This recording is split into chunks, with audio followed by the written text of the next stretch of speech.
Hey everyone, welcome to my channel fiction addiction. चलिए अपने novel को शुरू करते हैं जिसका नाम है रोजेस ऑफ स्नो। मिस्टर लाल, जवाब दीजिए, ये मेरा ब्रदर है। नहीं, आप सुनिए मेरी बात। तुम कहाँ जा रहे हो? नहीं, ऐसा नहीं हो सकता। यहाँ रुको, मेरा साथ दो। मुझे सिर्फ आप चाहिएगा, सिर्फ आप। मैं तुमसे प्यार नहीं कर पाऊंगा, मुझे प्यार करना नहीं आता। बस मेरे साथ रहिए, मेरे साथ चलिए। वो सिर्फ मुझसे प्यार करता है, हम एक दूसरे को पसंद करते हैं। तुम अनऑथराइज्ड हो, तुम अनऑथराइज्ड हो। मिस्टर वांग, क्या आपको लगता है आपका पार्टनर आपके लिए परफेक्ट चॉइस है? वो मेरा ब्रदर है। नहीं! एक झटके के साथ जान अपने बिस्तर से उठ जाता है। सारी बातें उसके दिमाग में जैसे गूंज रही थी और वो एक नाइटमेयर में था। वो नाइटमेयर जो कल रात से लेके अब तक शायद उसके दिमाग में घूम रहा था। पर आँख खुलते के साथ सब कुछ शांत है और ये उसका कमरा है। वो कहीं उस अंधेरी क्लब में नहीं है, वो उन लोगों के बीच में नहीं है जिन्हें वो जानता नहीं है। कैमरा की फ्लैश लाइट्स नहीं है, उनकी वो कड़वी बातें नहीं है। नहीं, ये तो उसका कमरा है और वो अपने बेड पर है। जान अभी भी लंबी लंबी सांसें ले रहा था और उसकी आंखें खुली हुई थी, माथे पर पसीना था और हाँ, कहीं ना कहीं चेहरे को देखकर समझा जा सकता था कि वो किसी न किसी दुविधा में है या फिर कंफ्यूजन में। उसने अपनी आंखों को इधर उधर घुमाया। कमरा पूरी तरीके से शांत था, जैसे किसी के होने का एहसास ही ना हो, सिर्फ जान के। उसके बाद जान ने अपने बगल में देखा, लेकिन बगल में भी कोई नहीं था, सब कुछ खाली था। कुछ पल के लिए जान कंप्लीटली स्टन्ड था, फ्रोजन था, कंफ्यूज्ड था। नहीं समझ आ रहा था रियलिटी, ड्रीम, नाइटमेयर। लेकिन फिर धीरे धीरे कर कल रात से लेकर अब तक जो कुछ भी हुआ वो सब कुछ एक एक कर फ्लैश होने लगा। जान ने अपने घुटनों को सुकेड़ कर अपने चेस्ट के पास कर लिया था और वो बस सोच रहा था सब कुछ। बहुत सारी चीज़ें थी जो उसके दिमाग में घूमी, पर आखिरी जो चीज़ थी वो थी ईपो। उसका वो चेहरा और वो हक जो उन लोगों ने रात में किया था, वो सब कुछ सच था ना। जान ने अपना एक हाथ अपने होठों पर ले जाकर रख दिया और वो उसे याद आ गया, क्या वो सच था? एकदम से जान अपने बेड से उठा और शीशे के सामने जाकर खड़ा हो गया। उसने खुद को देखा, बाल पूरे तरीके से बिखरे हुए, चेहरे पर बहुत सारी पिंकनेस थी जो कि ब्लश था। वो किस सोचते के साथ ही उसके बाद उसकी नज़र अपने आप ही उसके होठों पर आकर ठहर गई। और रात का वो अंधेरे में डूबा हुआ वो ब्यूटीफुल सा मोमेंट जैसे कि मन में करवट ले रहा हो। जान का पूरा शरीर जैसे कांप गया था।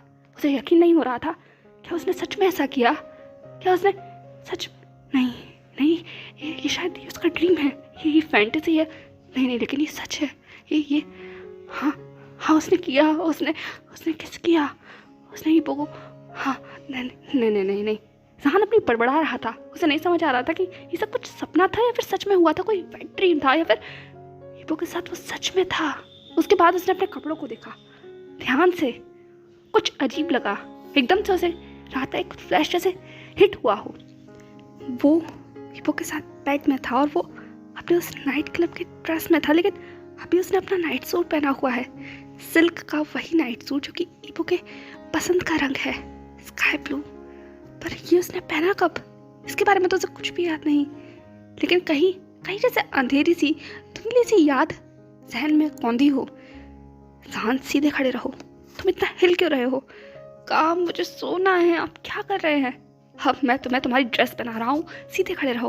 आप मेरे कपड़े क्यों उतार रहे हैं? क्या आप कुछ करना चाहते हैं? जान, व्हाट द हेल, रिडिकुलस। इसमें रिडिकुलस जैसा क्या हैगा? वी आर हस्बैंड्स, क्या भूल गए हैं?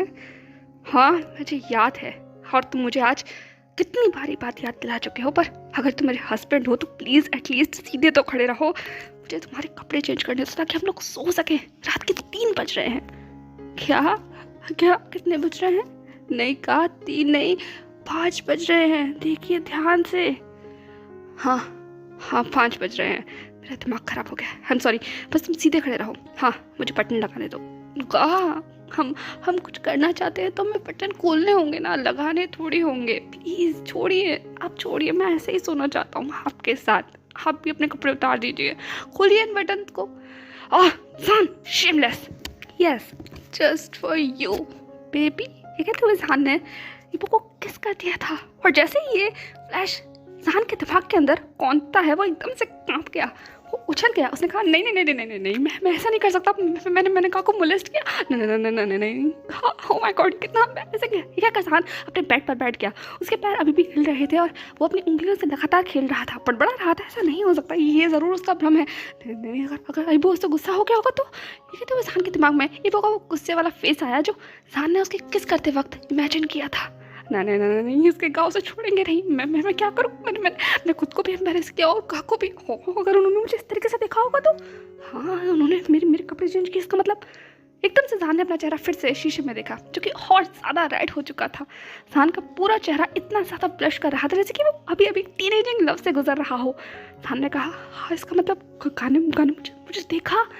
उन्होंने क्या सोचा होगा? उन्हें मैं पसंद आया होगा या मैं क्या सोच रहा हूँ? हट। जान, तुम सच में एक होपलेस केस हो। मुझे पर गा है कहाँ? वो शायद जरूर मुझसे गुस्सा हो गए होंगे। नहीं, मुझे ढूंढना होगा। ठीक है, तो इंसान तुरंत उस रूम को खोलकर बाहर भागने लगा, बिना इस बात की परवाह किए कि ना तो उसने अभी अपने कपड़ों को ठीक किया है, ना ही अपने पैरों में स्लीपर्स पहने हैं। वो तो सिर्फ ईबो की तरफ भाग रहा था, ढूंढने के लिए या यूँ कहो जायजा लेने के लिए, यकीन करने के लिए जो कुछ भी उसने अब से लेके अब तक याद किया है वो सब कुछ सच था, उसका ड्रीम नहीं था। पर जैसे ही वो ड्राइंग रूम की सीढ़ियाँ उतर रहा था, उसे कुछ आवाज़ें आ रही थी, जैसे कोई शख्स बात कर रहा हो, हंस रहा हो। और ये सारी आवाज़ें सुनकर एक इंसान के मन में यही सवाल गूंजा, हमारे घर में कोई हंस रहा है, कोई बोल रहा है, पर ये है कौन? ये आवाज़ कम्प्लीटली जान के लिए अनजानी थी। उस शख्स ने लगभग अपनी चीखती हुई आवाज़ में कहा, ईबो सच में तुम अभी भी नहीं बदले। ये कहकर वो जोर जोर से हंसने लगा। और जैसे ही जान ने इतना फॉर्मली या इतना कैजुअली उसके घा को पुकारते हुए सुना, जान के अंदर एक अजीब सी जेलसी जैसे हिट हो गई हो और वो और तेज भागने लगा। इतनी तेज कि जैसे डर हो कि अगर वो एक और मिनट या एक और सेकंड लेट हुआ तो उसके घा कहीं चले जाएंगे या फिर कहीं वो उस शख्स से इम्प्रेस हो गए तो। वो व्हाट रिडिकुलस थॉट, ये सोचते के साथ इंसान भागने लगा। और फाइनली वो अपने उस बड़े से मेंशन की बड़ी सी सीढ़ियों के बिल्कुल एक छोर पर खड़ा था, जिससे नीचे वो उस तस्वीर को देख सकता था, जिसमें एक शख्स जो कि लगभग बहुत ही फैंसी आउटफिट में था, बहुत स्टाइलिश, स्टनिंग और हैंडसम लग रहा था। वो बहुत कैजुअली उनके घर में वॉक कर रहा था और उसके हाथ में एक कैन था जिससे वो ड्रिंक कर रहा था और साथ ही वो हंस रहा था, बात कर रहा था और ईबो को बहुत ही कैजुअली और लविंगली बुला रहा था, जैसे कि वो लोग बहुत लंबे समय से एक दूसरे को जानते हो। वहीं दूसरी तरफ सामने से भी हाँ तुम भी ना, ऐसी आवाज़ें आ रही थी। जान लगभग 5 मिनट वहाँ ऐसे ही खड़ा रहा होगा शांति में, और जान के उस प्रेजेंस का एहसास वहाँ पर किसी को भी नहीं हुआ। लेकिन तब तक जब तक कि जान डर करते हुए सीढ़ियों से नहीं उतरा, और वो इतनी तेज उतरा कि जान के सामने जो शख्स खड़ा था उसकी निगाहें जान पर आकर टिक गई। उसके मुंह में उसका कैन लगा हुआ था, जैसे कि वो ड्रिंक लेने ही वाला था, लेकिन जान के सामने उसकी वो ड्रिंक भी उसके मुँह से लगभग बाहर आते आते रुकी। उसने कहा व्हाट अ ब्यूटी। ये कहते हुए वो जान को बड़ी बड़ी आंखें करके देखने लगा, पर जान बहुत गुस्से में था। वो उस शख्स के सामने आकर खड़ा हो गया और उसने कहा कौन हो तुम? उस शख्स ने कहा मैं भी यही पूछना चाहता हूँ, कौन हो तुम little boy? You are such a beauty. ये कहते हुए वो जान के उन बालों को उसके कान के पीछे लगाने ही वाला था कि एकदम से जान ने उसके हाथ के ऊपर स्लैप किया और कहा मेरे घर में तुम क्या कर रहे हो और तुम मेरे गा को इस तरीके से कैसे बुला रहे हो? ये कहते हुए जान अपने हाथ बांध कर खड़ा हो गया था। उसके पूरे फेस पर गुस्सा था, या यूँ कहो वो जेलसी थी, जो कि उसके गा का नाम पुकारने पर उसके मुंह पर आ गई थी। यह सोचकर सामने वाला शख्स जोर जोर से हंसने लगा। उसने कहा क्या कहा तुमने? गा? कौन है तुम्हारे गा? लिटिल बॉय, यहाँ कहीं खो गए हो क्या? और तुम हो कौन? और तुम यहाँ ईबो के घर में क्या कर रहे हो? जान ने कहा इस बात से तुम्हें कोई मतलब नहीं होना चाहिए, और वो ईबो नहीं है, वो गा है, वो मेरे गा है, और तुम यहाँ क्या कर रहे हो और अपना नाम बताओ। उस शख्स ने कहा तुम्हारे गा? ईबो का कोई भाई भी है? ये बात मुझे क्यों नहीं बताती? ईबो, क्या तुम्हारा कोई भाई भी है? ये कहते हुए उसने तेज आवाज लगाई, क्योंकि ईबो इस वक्त किचन में था और जान और सामने वाले शख्स की इंटरेक्शन से कम्प्लीटली अनअवेयर था। लेकिन कोई एक शख्स था जो कम्प्लीटली अवेयर था और इस अनजान शख्स को बहुत इरिटेटिंग और फ्रस्ट्रेटिंग आई से देख रहा था। और धीरे धीरे वो इरिटेशन और फ्रस्ट्रेशन गुस्से में तब चेंज हो गई जब उस शख्स ने जान को भाई कहकर बुलाया, वो भी ईबो का। जान ने लगभग अपने मन में 2-4 गालियां देते हुए कहा कल से लेके अब तक सबके सब मुझे क्यों कहा का भाई बनाने पर तुले हुए हैं? मैं उनका भाई नहीं हूँ। और ये चीज़ जान ने बहुत चीख कर भी कह दी। जान ने कहा मैं उनका भाई नहीं हूँ। वो शख्स एकदम से कांप गया। उसने जान की तरफ देखकर कहा हे लिटिल बॉय, तुम इतना गुस्सा क्यों कर रहे हो? इतना गुस्सा बच्चों के लिए ठीक नहीं है। जान ने कहा मैं बच्चा नहीं हूँ। उस शख्स ने कहा तुम हर चीज़ के लिए मना क्यों कर रहे हो? देखो मैं तुमसे बहुत प्यार से बात कर रहा हूँ, तुम्हें मुझसे प्यार से बात करनी चाहिए, लेकिन कोई बात नहीं, तुम इतना गुस्सा करते हुए भी बहुत स्वीट लग रहे हो, बिल्कुल किसी छोटी सी किटन की तरह। जहान ने कहा, यू सच में रिडिकुलस पर्सन हो तुम बहुत ही ज़्यादा अजीब हो। एक तो तुम मेरे घर में खड़े हुए हो, तुमसे ऐसी बकवास बातें कर रहे हो और ये भी नहीं बता रहे हो कि तुम हो कौन। उस शख्स ने कहा, यही तो मैं तुमसे पूछ रहा हूँ कि तुम कौन हो। जहान ने कहा, मेरा नाम शाहजहान है। उस शख्स ने कहा, शाहजहान, ये नाम तो मैंने कभी नहीं सुना। जहान ने कहा, इससे कोई फर्क नहीं पड़ता कि तुमने सुना है या नहीं, अब तुम मुझे बताओ कि तुम्हारा नाम क्या है और तुम यहाँ क्या कर रहे हो। उस शख्स ने कहा, मेरा नाम यांग यांग है और मैं यहाँ अपने लव ऑफ लाइफ से मिलने आया हूँ। पर ये तो बहुत अच्छी बात हुई, मैं अपने लव ऑफ लाइफ के साथ साथ उसके छोटे भाई से भी मिल लिया, जिसके बारे में तो मुझे पता ही नहीं था। और स्वीट बॉय, ये कहकर वो जहान के बारे को लगभग रफल करने ही वाला था, लेकिन जहान ने एकदम से उसका हाथ पकड़ लिया और उसे अपनी तरफ खींचते हुए बहुत ही डार्क वॉइस में कहा, क्या कहा तुमने। वो शख्स भी एकदम से अलर्ट हो गया था। यांग यांग ने कहा, हे सिली बॉय, क्या हुआ तुम इतना गुस्से में क्यों आ गए, क्या मैंने कुछ गलत कह दिया। जहान ने कहा, क्या कहा तुमने। ये कहते हुए जहान अपने वर्ड को दोबारा रिपीट किया, लेकिन इससे पहले कि वो दोनों कुछ भी कह पाते, एक आवाज़ पीछे से बहुत ठंडे से आती है, यहाँ क्या हो रहा है। और ईबो की आवाज़ सुनते के साथ ही दोनों शख्स ने मुड़कर ईबो की तरफ देखा, जो सच में बिल्कुल किसी हेवनली ब्यूटी की तरह लग रहा था, बिल्कुल किसी ग्रीक गॉड की तरह। लेकिन उसकी आईज थी जो डार्क थी, जो कि उन दोनों को इस तरीके से सिचुएशन में खड़े हुए देखकर और ज़्यादा डार्क हो गई थी, क्योंकि जहान और यांग दोनों एक दूसरे का हाथ पकड़कर कुछ ज़्यादा ही करीब खड़े हुए थे और ये चीज़ ईबो को बिल्कुल भी पसंद नहीं आई। इसीलिए उसने अपने सवाल को दोबारा दोहराते हुए कहा, यहाँ क्या हो रहा है। यांग यांग ने कहा, हाँ माय लव, तुम आ गए और तुमने मुझे बताया क्यों नहीं कि तुम्हारा कोई भाई है। लेकिन सच में ये भाई तुम्हारा जितना क्यूट है उससे भी ज़्यादा रूड है, सच में रूड है। ठीक है तुम्हें। यांग ने सामने की तरफ देखा, लेकिन जहान खोल कर यांग को देख रहा था। उसने एक झटके से अपना हाथ यांग से दूर करते हुए कहा, मैं उनका भाई नहीं हूँ। यांग ने कहा, तो तुम कौन हो। जहान ने कहा, ये बताना मैं तुम्हें जरूरी नहीं समझता, बस तुम मेरे गाह को इस तरीके से बुलाना बंद करो वरना I swear I will punch you. ये कहते हुए जहान फुल फोर्स में यांग को पंच देने ही वाला था, लेकिन एक शख्स ने बहुत ही सॉफ्टली जहान की वेस्ट में हाथ रखकर उसे अपनी तरफ खींच लिया और वो इतना रिफ्लेक्स में खींचा गया था कि जहान एकदम से जाकर एक स्ट्रॉन्ग चेस्ट से जाकर टकराता है और एक पल में जहान की धड़कन जैसे रुक गई हूँ। उसका गला सूख गया, क्योंकि ये शख्स, ये खुशबू ही काफ़ी है बताने के लिए कि जहान इस वक्त कहाँ है, किसकी बाहों में है और ये टच किसका है। जहान एकदम से सक पका गया, उसकी सारी एनर्जी से कहीं हवा हो गई हो और वो जो गुस्सा कुछ देर पहले उसकी नाक पर था वो भी कहीं काफुर हो गया हो। अब तो जहान कम्प्लीटली पैरालाइज्ड होकर ईबो की एम्बुलेंस में खड़ा हुआ था। ईबो के कंट्रोल में और होल्ड में था। ईबो ने अपनी उस वेलवेटी और मैग्नेटिक वॉइस में बहुत धीमी आवाज़ में कहा, बिहेव। ये कहते वक्त ईबो की वॉइस बहुत हस्की साउंड कर रही थी और उससे भी ज़्यादा वो जहान के ईयर और नेक इतना करीब था कि जहान को अपने उस पेयर नेक के ऊपर ईबो की वो हॉट ब्रीथ फील होती है। जहान की पूरी बॉडी लिटरली शिवर कर गई थी ईबो के टच से, इस ब्रीथ से और ईबो के पास से आती हुई सैंडलवुड फ्रेग्रेंस से। और इस चीज़ ने जहान को ऑटोमेटिकली साइलेंट कर दिया। वो बस एकदम से एक पपेट की तरह ईबो के एम्बुलेंस में खड़ा हो गया और इस नज़ारे को देखकर उन दोनों के सामने खड़ा हुआ जो शख्स था उसकी आंखें बड़ी हो गई और वो लगभग चौंक गया। उसने अपनी चौंकती हुई आवाज़ में कहा, ईबो, एक मिनट, वेट अ मिनट, ये क्या हो रहा है, मैं क्या देख रहा हूँ। तुमने किसी को टच किया, वो भी इतना करीब। My God. ये कहते साथ ही ईबो एकदम से जहान के से थोड़ा दूर हो गया। उसे अब रियलाइज हुआ था कि उसने जहान को एकदम से कैसे होल्ड कर लिया है और ये अजीब सी दूरी का एहसास होते के साथ ही जहान के फेस पर वापस से वही अनोइंग लुक आ गया और वो कूद कर सामने वाले शख्स की तरफ देखने लगा। अच्छा खासा ईबो और जहान का मोमेंट चल रहा था, इस शख्स ने बिगाड़ दिया। यांग भी जहान की वो फ्यूरियस आइज अपने ऊपर पहचान गया था और उसने भी जहान को अपनी उस नैरो आइज से कर देखा, फिर ईबो की तरफ देखते हुए कहा, और ऐसा क्या किया तुमने कि ये अनटेम्ड लायन एकदम से टेम्ड पपी बन गया। ये तो मिस्ट्री है। क्या तुम सच में इसके भाई हो। ये कर वो जहान को बार बार भाई नाम से चढ़ा रहा था, क्योंकि वो समझ गया था कि जहान को इससे एक अजीब सी इरिटेशन हो रही है, लेकिन यांग को मज़ा आ रहा था जहान का अनोइंग लुक देखने में। ईबो ने कहा, यांग तुम भी उसे परेशान करना बंद करो। यांग ने लगभग डिसबिलीफ में ईबो की तरफ देखते हुए कहा, मैं the innocent person, the honourable Yang किसी को परेशान कर सकता है। माय लव, तुम ऐसे कैसे कह सकते हो मुझसे। ये कहते हुए यांग ने अपने दिल पर हाथ रख लिया, जैसे कि वो ईबो के बात से हर्ट हो गया हो, लेकिन ईबो ने उसके ऊपर कोई ध्यान नहीं दिया, बल्कि उसने अपनी निगाहों को तुरंत घुमा के जहान की तरफ कर लिया, जिसके फेस पर वो अनोइंग और गुस्से वाला लुक था। ये देखकर ईबो के फेस पर हल्की सी टाइनी सी मुस्कुराहट आ गई, लेकिन उसने उस मुस्कुराहट को ज़्यादा बड़ा नहीं होने दिया। फिर उसने जहान को ऊपर से नीचे तक कम्प्लीटली स्कैन किया और ये देखकर ईबो के दिमाग में अजीब अजीब सी बातें आने लगी।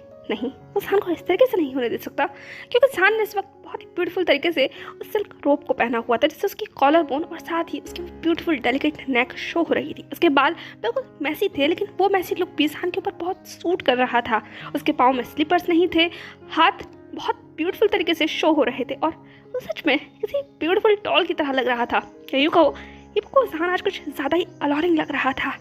और उससे भी बड़ी बात कुछ था जो इबो को एकदम से याद आ गया, और वो था कल रात वो बातें, सान का वो टच। और ये महसूस होते के साथ ही इबो की पूरी बॉडी भी एकदम से शिवर कर गई। लेकिन इबो को रियलाइज़ हुआ कि सान का ध्यान उस पर नहीं है बल्कि यांग के ऊपर है, और ये चीज़ कहीं ना कहीं इबो के अंदर भी एक अजीब से जेलसी को दे गई थी। इसीलिए वो यांग और सान के बीच में आकर खड़ा हो गया ताकि सान सिर्फ उसको देखे। उसके बाद सान की तरफ उसने देखकर कहा सान। जान भी अब कंप्लीटली अटेंशन लेकर इबो की तरफ देखने लग गया था। उसने ब्लिंक कर कर इबो की तरफ कहा गा। इबो ने अपने कदमों को आगे बढ़ाया और जान की सांसें थम गई, लेकिन इबो एक सेफ डिस्टेंस पर रुक गया था और जान की भी इतनी हालत हो गई थी कि वो सांस ले सके, लेकिन फिर भी वो सिर्फ इबो की तरफ देख रहा था। एक अनएक्सपेक्टेड और नर्वस लुक के साथ इबो ने अपने हाथों को बढ़ाया। जान को लग रहा था कि इबो से हिट करने वाला है या टच करने वाला है। वो इसी दुविधा में था, लेकिन उतने में ही सान को रियलाइज हुआ ना ही तो इबो उसको हिट कर रहा है ना ही टच कर रहा है, बल्कि वो तो कुछ अलग ही कर रहा है। वो था जान के उस नाइट सूट के अपर के 2 बटन्स को वापस बटन करना जो कि अनबटन थे। और ये चीज़ देखकर जान कन्फ्यूजन में इबो की तरफ देखने लगा। भाई इबो ने अपनी उस मोनोटोन में कहा बटन होने चाहिए ऊपर तक, एटलीस्ट जब तुम किसी और के सामने हो। उसके बाद इबो ने बिना तरफ जान के देखे हुए सान के पैरों की तरफ इशारा करते हुए कहा और तुम्हारे स्लीपर्स कहाँ हैं। ये सब कुछ इबो बहुत ही अजीब टोन में बोल रहा था, ऐसी टोन जो आज से पहले सान ने कभी नहीं सुनी थी। लेकिन सान एकदम से अपने मन में बहुत वार्म फील करने लगा, ये देख कर कि इबो को उसकी परवाह है, पर इबो का ध्यान नहीं है उसके ऊपर, यानी कि उसकी आइज सान के ऊपर नहीं है। यही सोचते के साथ सान के मन में इबो को टीज करने का ख्याल आया।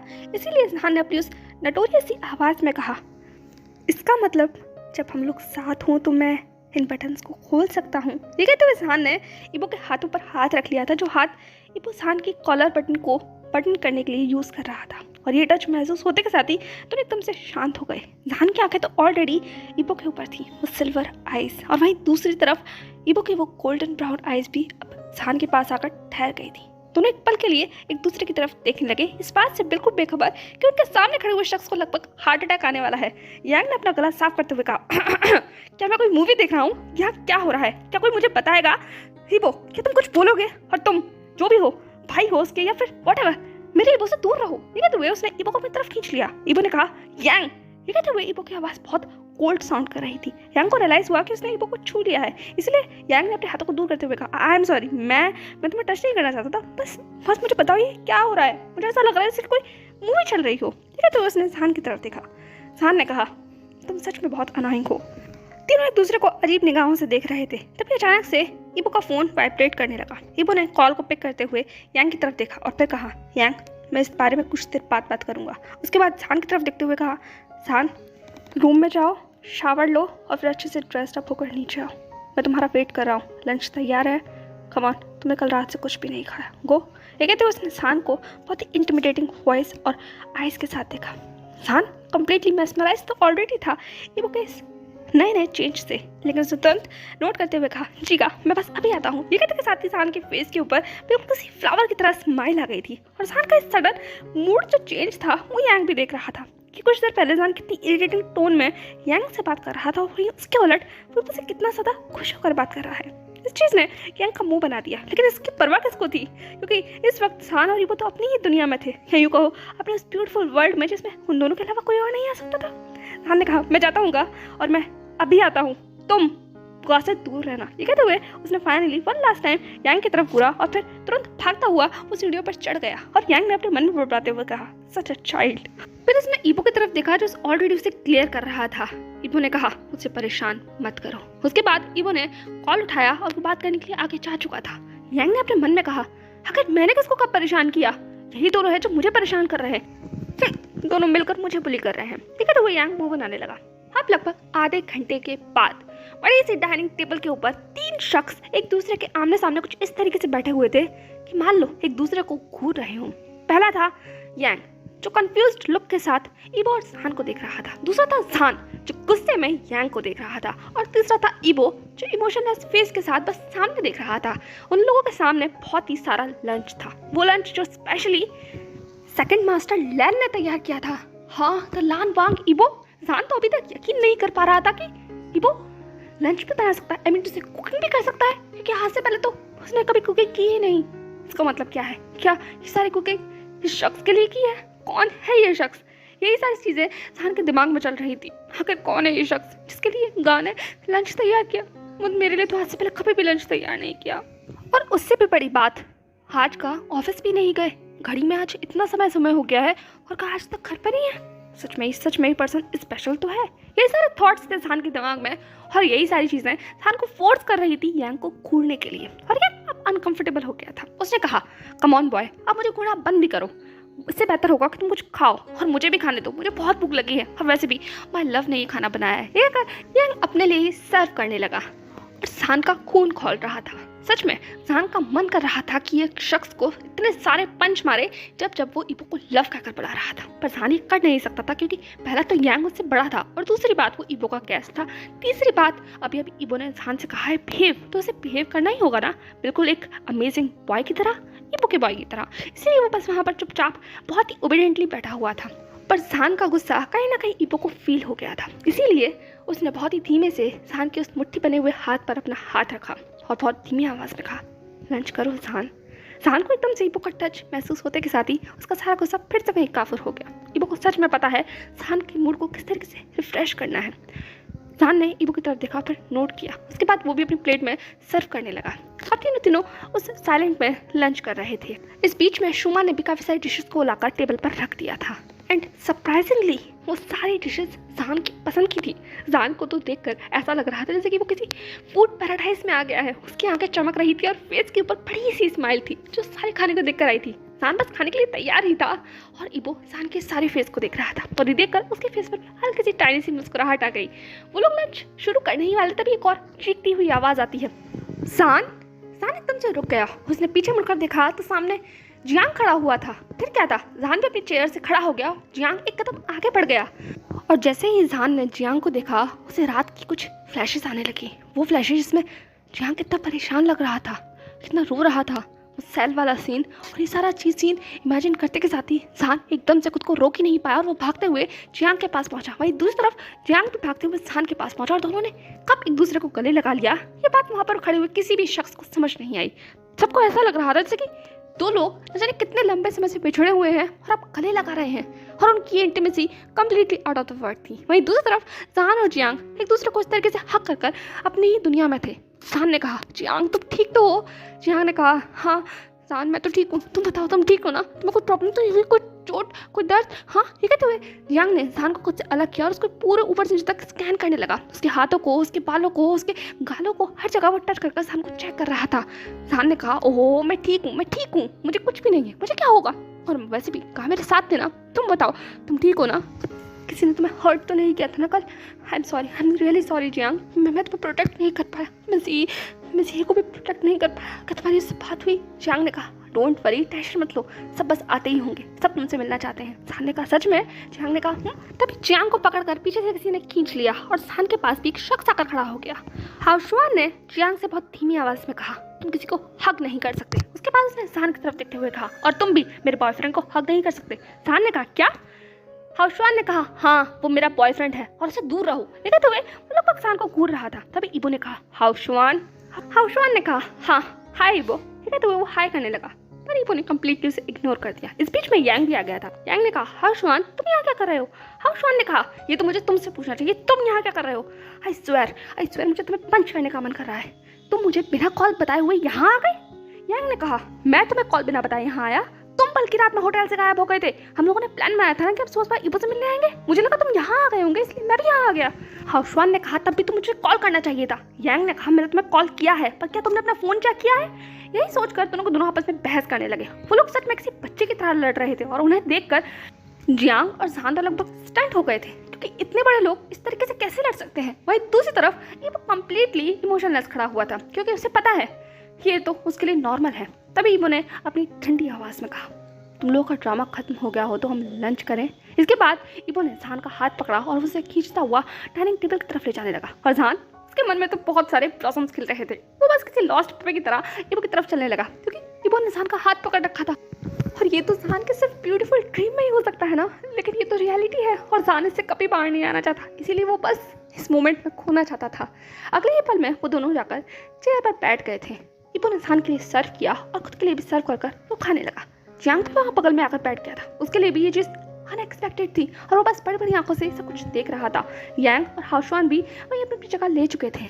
ईबो ने बहुत धीमी आवाज़ में कहा, सब लोग अपना लंच करो और अब एक भी शब्द कोई नहीं बोलेगा। सब जानते थे ईबो का रूल, चाहे वो हाओशुआन हो चाहे वो यांग हो, फिर चाहे वो जहान हो और जहान के फ्रेंड्स हो, क्योंकि जहान अपने फ्रेंड्स के साथ ये सब कुछ शेयर करता था। सब जानते थे इसीलिए कि जब मास्टर लान अपनी किसी भी लंच डिनर या फिर ब्रेकफास्ट करने के लिए बैठते हैं तो उनको सिर्फ पिन ड्रॉप साइलेंस चाहिए होता है। इसीलिए सब मास्टर लान के सामने बिल्कुल शांत हो गए और चुपचाप अपना लंच करने लगे। वहीं दूसरी तरफ जहान तो मुस्कुरा रहा था, वो मुस्कुरा कर बिल्कुल किसी सिली फूल की तरह लग रहा था, लेकिन उसे इस बात की कोई परवाह नहीं थी क्योंकि आज उसे ऐसा लग रहा था कि आज का लंच ओवरली हेवनली है और ये लंच बस उसको मार ही डालेगा। इसलिए वो बस बेवकूफ़ों की तरह मुस्कुरा रहा था। कभी वो लंच करता, कभी वो ईबो को देखता, फिर हंसता, फिर लंच करता, फिर ईबो को देखता और उसकी ऐसी सारी हरकतों को देखकर ईबो की ईयर्स भी पिंक हो गए थे। लेकिन फिर भी वो अपनी नजरों को उठाकर जहान की तरफ नहीं देख रहा था। लेकिन कोई था जो देख रहा था और वो था जियांग। उसका मुंह बन रहा था, उसे समझ नहीं आ रहा था कि ऐसा कुछ हो क्या रहा है। क्या वो किसी पैरेलल यूनिवर्स में पहुंच गया है जिसमें जहान इतना खुश है और वहीं दूसरी तरफ यांग भी कुछ अलग नहीं था। वो भी जहान को बहुत ही क्वेश्चनिंग गेज के साथ देख रहा था क्योंकि उसे अभी से लेके अब तक जहान समझ ही नहीं आया था। जहान क्या, उसे तो कुछ भी समझ नहीं आया था, यहाँ तक कि अपने बेस्ट फ्रेंड को भी वो अभी तक समझ नहीं पाया था। ईबो बदल गया है, बहुत बदल गया है और ये चीज़ यांग के लिए सरप्राइजिंग थी। दरअसल यांग और हाओशुआन ईबो के सबसे ज़्यादा बेस्ट फ्रेंड्स थे, या यूँ कहो ऐसे लोग थे जो ईबो के करीब थे। जब ईबो यूएस में था तो यही दोनों थे जो उसके रूममेट थे, उसके कॉलेज पार्टनर थे, उसके स्कूल पार्टनर थे, उसके प्रोजेक्ट पार्टनर थे। हर चीज़ ही तीनों ने साथ में की है। वो बात अलग है कि वो हमेशा से कोल्ड था, डिस्टेंस मेंटेन करने वाला इंसान था, लोगों से ज़्यादा बात नहीं करता था, लेकिन फिर भी वो इन दोनों के साथ ही रहता था। और कोई इन सब में सबसे ज़्यादा ईबो को समझता था तो वो था यांग। पर अभी इस टेबल पर बैठा हुआ वही शख्स था जो अपने फ्रेंड को समझ ही नहीं पा रहा था। आखिर इतने सालों बाद ईबो से वो मिल जो रहा था और उससे भी उलट एक नए मेहमान से भी वो मिला था और वो कोई और नहीं बल्कि जहान था। और जहान के साथ ईबो का जो जितना भी कॉन्वर्सेशन उसने महसूस की है वो बहुत अलग है। ईबो कभी किसी के साथ ऐसा नहीं होता। यही सारी चीज़ें यांग के दिमाग में चल रही थी, लेकिन वो अपना लंच कर रहा था और अपनी स्कैनिंग गेज से सब कुछ ऑब्जर्व कर रहा था।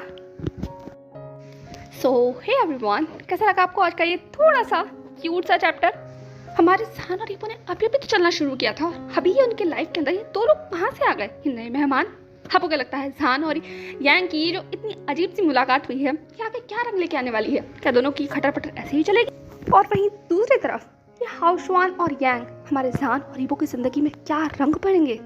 चलिए देखते हैं नेक्स्ट पार्ट में क्या होता है, और साथ ही ये भी देखेंगे कि जब जहान और ईबो एक साथ अकेले होंगे तो आप क्या करेंगे, क्योंकि इतनी ब्यूटीफुल नाइट का असर कहीं ना कहीं जहान और ईबो को सुबह सुबह से ही महसूस होने लग गया है।